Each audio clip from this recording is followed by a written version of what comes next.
ಈ ಕಡೆಯಿಂದ ತೆಗೆದು ಈ ಹೇರು ತೆಗೆದು ಸೊ ಹೀಗೆ ಕ್ಲಿಪ್ ಹಾಕೋಬಹುದು, ಚೆನ್ನಾಗಿ ಕಾಣಿಸುತ್ತೆ. ಮುಂದೆ ಕಡೆ ಹೇಗೆ ಮಾಡ್ಬೇಕು, ಇವರು ಬಫ್ ಹಾಕ್ಬೋದು. ಯಾವ ತರ ಅಂತಂದ್ರೆ ನೋಡಿ, ಈ ತರ ಬರುತ್ತಲ್ವಾ, ಇವ್ರದ್ದು ಸ್ಮಾಲ್ ಹೇರ್ ಇದೆ, ಸೊ ಹಂಗೆ ತೋರಿಸ್ತಾ ಇದ್ದೇನೆ ನೋಡಿ. ಈ ತರ ಬಫ್ ಹಾಕೊಂಡು ಕಾಣಿಸ್ತಿದ್ಯಾ, ಬಫ್ ಬಂತ ಸ್ವಲ್ಪ ಕಾಣಿಸ್ತಿದ್ಯಾ ಎಲ್ರಿಗೂ.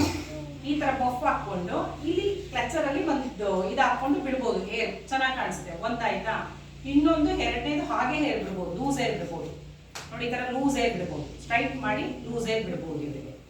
ಅದಾದ್ಮೇಲೆ ನಿಮ್ಗೆ ಲೂಸ್ ಹೇರು ಇಷ್ಟ ಇಲ್ಲ, ಇದು ಇಷ್ಟ ಇಲ್ಲ, ನಾವು ಟೈಮ್ ಮಾಡ್ಕೋತೀವಿ ಅಂತಂದ್ರೆ ಇಲ್ಲಿಂದ ಬರುತ್ತೆ ನಿಮಗೆ ಇದಿದೆಯಲ್ವಾ ಹೇರು, ಇದಿಷ್ಟೇ ಒಂದೆರಡು ಹೇರ್ ತೆಕ್ಕೊಂಡು ಈ ಕಡೆಯಿಂದ ಎರಡು ಫ್ರೆಂಡ್ಸ್ ನಾಟ್ ಅಂತ ಹೇಳ್ತಾರಲ್ಲ, ಇನ್ನೊಂದು ನೀವೆಲ್ಲ ನೋಡಿಬೇಕು, ಸಾಮಾನ್ಯವಾಗಿ ಎಲ್ಲರೂ ಹಾಕಿರ್ತಾರೆ ಅಲ್ವಾ.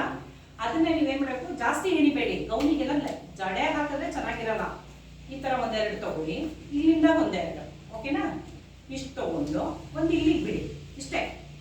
ಕಾಣಿಸ್ತಾ ಇದೆಯಾ ಎಷ್ಟು ತೆಗ್ದಿದ್ದೀನಿ ಅಂತ. ಇಲ್ಲಿಗೆ ಒಂದು ಕ್ಲಿಪ್ ಹಾಕ್ಬಿಟ್ಟು ಹೇರ್ ಬಿಟ್ಬಿಡಿ, ಇದು ನಿಮಗೆ ಚೆನ್ನಾಗಿ ಕಾಣಿಸುತ್ತೆ.